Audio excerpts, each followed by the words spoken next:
이상한 변호사 우영우 단 하나의 특별 출연으로 그의 연기가 시청자와 네티즌들 사이에서 큰 화제가 되고 있다. 세상에서 제일 슬픈 내라는 평가를 받고 있는 우영우의 팽수 김정은 연기를 선보인 문상훈에 대해서 알아보자.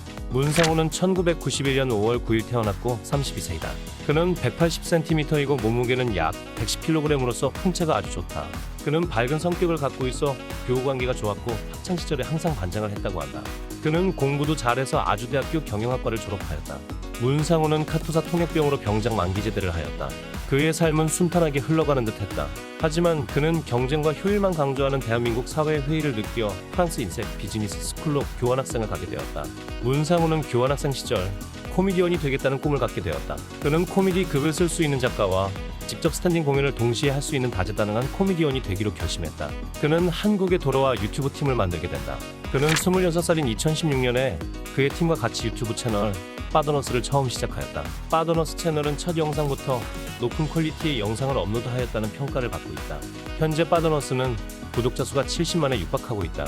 문상훈은 빠더너스 채널의 메인 출연자로 활동하고 있으며 시청자들의 대부분이 빠더너스가 문상훈의 개인 채널이라고 생각할 정도로 빠더너스에서 가장 높은 인지도와 인기를 보유한 멤버이다. 빠더너스 채널 초창기에 문상훈이 강영욱을 패러디한 천재 애견 전문가의 강아지 심리 분석법이 페이스북 등지에서 인기를 끌기도 했다. 하지만 구독자 수 증가는 저조하였다. 그는 2년 정도 유튜브 활동을 쉬다가 2018년에 다시 복귀하였다. 복귀를 하면서 만든 캐릭터인 문쌤이 큰 인기를 끌게 되어 조회수 증가를 견인하였다.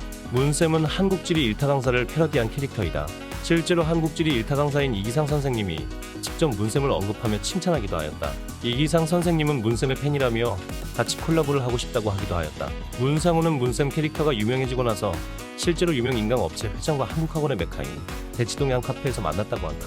그 자리에서 유명 인강업체 회장은 문상훈에게 문상훈의 전달력이 타고났고 공부는 하면 된다며 실제로 인강 강사 자리로 스카우트 제의를 하기도 하였다고 한다.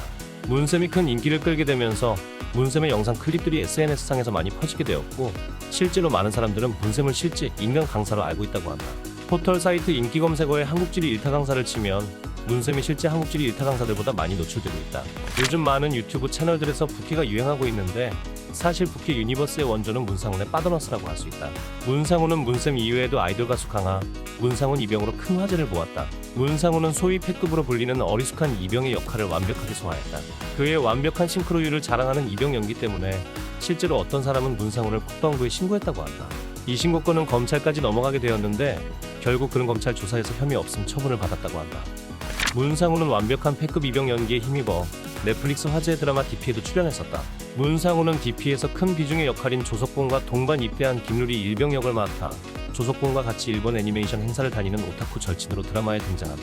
문상훈은 문상훈 이병 캐릭터로 세상 천진난만한 광기를 보여주는 외향적인 관심병사 연기를 선보였다면 DP에서의 김루리 일병은 지속된 가혹행위에 주눅들고 피폐해진 현실적인 관심병사 연기를 선보였다. 같은 군복 차림이라 겹쳐 보일 법도 한 문상훈 이병의 모습이 전혀 보이지 않았고 연기를 아주 잘했다는 평가를 받고 있다. 문상훈은 연기를 전공하거나 공부한 적이 없음에도 불구하고 프로 연기자들과 비교해도 전혀 꿀리지 않은 연기력을 선보였다. 문상훈은 높아진 인지도에 힘입어 이상한 변호사 우영우에도 출연하게 되었다. 우영우 3화에서 우영우가 세 번째 사건으로 맡게 된 형제살인사건 에피소드 사건의 피고인인 김정훈 역으로 출연하였다. 김정훈은 우영우와 같은 자폐 스펙트럼 장애를 갖고 있으나 우영우보다 증상이 훨씬 심각하고 지적 장애도 갖고 있다. 김정훈의 정신 연령은 초등학생 저학년 정도이다. 김정훈은 팽수 캐릭터를 아주 좋아해서 항상 팽수 캐릭터가 그려진 모자와 옷을 입고 다닌다. 한바다의 변호사들은 김정훈과 대화를 시도하기 위해서 우영우의 아이디어로 팽수의 노래 팽수를 하겠습니다를 김정훈에게 불러준다. 이 씬이 큰 화제가 되기도 하였다. 김정훈은 이후 한바다의 변호사들에게 마음을 열게 된다. 김정훈의 형은 수능 만점자로 서울대 의대에 들어갈 정도의 수재였지만 엄청난 학업 스트레스를 갖고 있었다.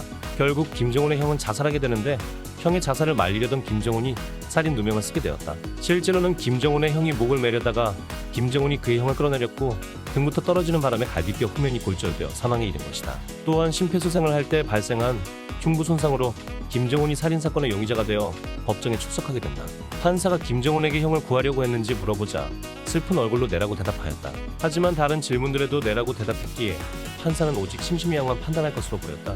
하지만 국과수에서 골절이 심폐소생술을 할 때 일어나는 것과 유사하다고 판단해 주었기 때문에 김정훈은 혐의에서 벗어날 것으로 보인다. 김정은의 대사는 내가 전부이다. 하지만 이것이 오히려 문상훈의 연기력을 돋보이게 만들었다. 어떻게 내라는 한마디와 표정만으로 자폐장애와 지적장애를 갖고 있는 김정은의 복잡하고 슬픈 심정을 연기하였는지 시청자들은 크게 감탄하였다. 한 네티즌은 문상훈의 연기에 대해서 세상에서 제일 슬픈 내라는 평을 하였다. 문상훈은 유튜버로 시작해서 각종 웹예능, 드라마까지 출연하며 활동 반경을 넓히고 있다. 다재다능한 그가 이렇게 큰 인기를 얻게 된 것은 어떻게 보면 당연한 것이라고 느껴지기도 한다. 문상훈의 앞으로의 행보가 무척 기대된다.